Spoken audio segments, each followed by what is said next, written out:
ఓం శ్రీ మహాగణాధిపతయే నమః. గణపతి, నారాయణ ఈ రెండు దేవతా శక్తులు ఒకటేనా అనేటువంటి ఒక డిఫరెంట్ కాన్సెప్ట్, లేదా గణపతి నారాయణ వేరువేరా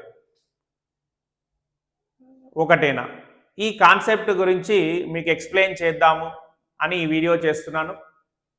అష్టాదశ పురాణాలు, 4 వేదాలు, రామాయణ, భారత ఇత్యాది పవిత్ర గ్రంథాలన్నింటినీ పరిశోధిస్తూ అత్యద్భుతమైనటువంటి సనాతన ధర్మంలో ఉన్నటువంటి అత్యద్భుతమైన విషయాలు అందరికీ చేరవేయాలి అనే ఉద్దేశంతో మేము చేస్తున్న ఈ దైవ యజ్ఞంలో మీరు కూడా పాల్గొనండి.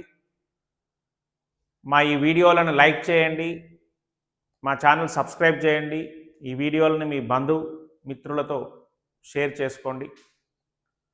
చక్కటి ప్రజెంట్ జనరేషన్కి ఒక చక్కనైనటువంటి ఆధ్యాత్మిక జ్ఞానము, ఆధ్యాత్మిక విజ్ఞానము, మనం వేద విజ్ఞానాన్ని అందిద్దాం.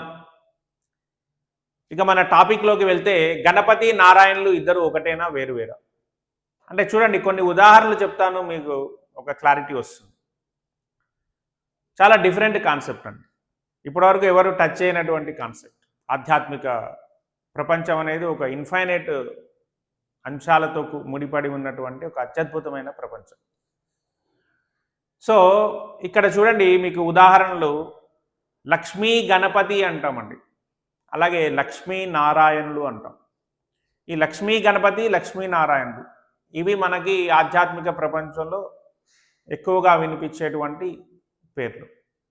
ఇది ఒక ఉదాహరణ, లక్ష్మీ గణపతి, లక్ష్మీ నారాయణ.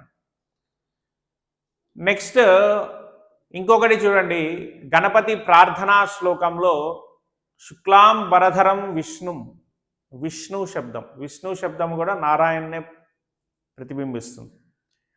శుక్లాం వరధరం విష్ణు అనేటువంటి శ్లోకము గణపతికి సంబంధించినటువంటిది, మనందరికీ తెలిసినటువంటిది.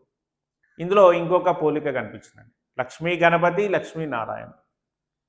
అలాగే శుక్లాం వరధరం విష్ణు, గణపతి స్తుతించేటప్పుడు విష్ణు శబ్దాన్ని ఉపయోగించాము కాబట్టి నారాయణ గణపతి.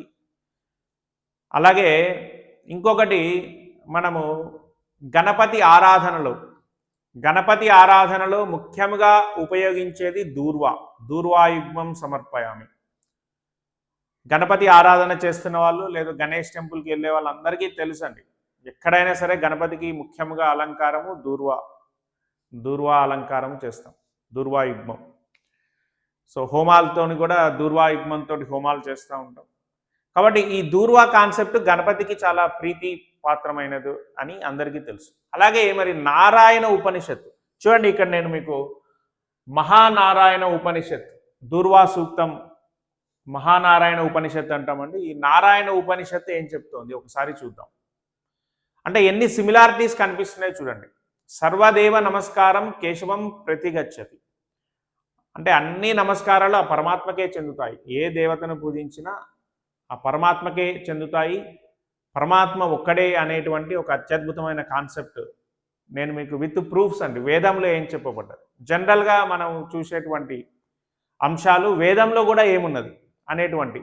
ఇప్పుడు మెయిన్గా నేను గణపతికి దూర్వా ఇష్టము అనేటువంటి అందరికీ తెలుసు. అదే ఈ దూర్వా రిలేటెడ్ మహానారాయణ ఉపనిషత్, నారాయణ ఉపనిషత్తులో ఏం చెప్పారు చూడండి. సహస్రపరమా దేవి శతమూల శతాంకురా సర్వగం హరతు మే పాపం దూర్వా దుస్వప్న నాశిని. చూడండి ఇక్కడ దూర్వా, సహస్రపరమా దేవి శతమూల శతాంకురా సర్వగం హరతు మే పాపం దూర్వా దుస్వప్న నాశిని. కాండాత్ ప్రరోహంతి పరుష పరియేవానో దూర్వే ప్రతను సహస్రేణ శతేన చ యాశతేన ప్రతనోషి సహస్రేణ విరోహసి తస్యాస్తే దేవీష్టకే విధేమ హవిషా వయం అశ్వక్రాంతే రథక్రాంతే విష్ణుక్రాంతే వసుంధరా శిరసాధారయిష్యామి రక్షత్వమాం పదే పదే. ఇది మహానారాయణ ఉపనిషత్తులో ఉన్నటువంటి అత్యద్భుతమైన మంత్రము. చూడండి ఇక్కడ దూర్వాని ఏమని అభివర్ణిస్తున్నారు, విష్ణుక్రాంతే. చూడండి దూర్వాని ఏమని అభివర్ణించారు, విష్ణుక్రాంతి అని అభివర్ణించారు, విష్ణుక్రాంత అని అభివర్ణిస్తున్నారు. కాబట్టి వేదం ఎప్పుడు చెప్పినా ఒక శక్తి గురించే చెప్తుందండి. అంటే కొన్ని క్వాలిటీస్ కొంతమందికి ఉన్నాయి. ఇప్పుడు జనరల్ సైన్స్లో కూడా ఏదో ఒక మూలకం ఉంటుందండి. ఆ మూలకం యొక్క ప్రాపర్టీస్, క్వాలిటీస్ అన్నీ చెప్పామనుకోండి, అట్లాంటిది ఏదైనా ఎక్స్ అనే మూలకము ఇదే ప్రాపర్టీస్తో ఉంటే ఈ ఎక్స్ ఏమవుతుందంటే ఫస్ట్ చెప్పిన మూలకమే అవుతుంది.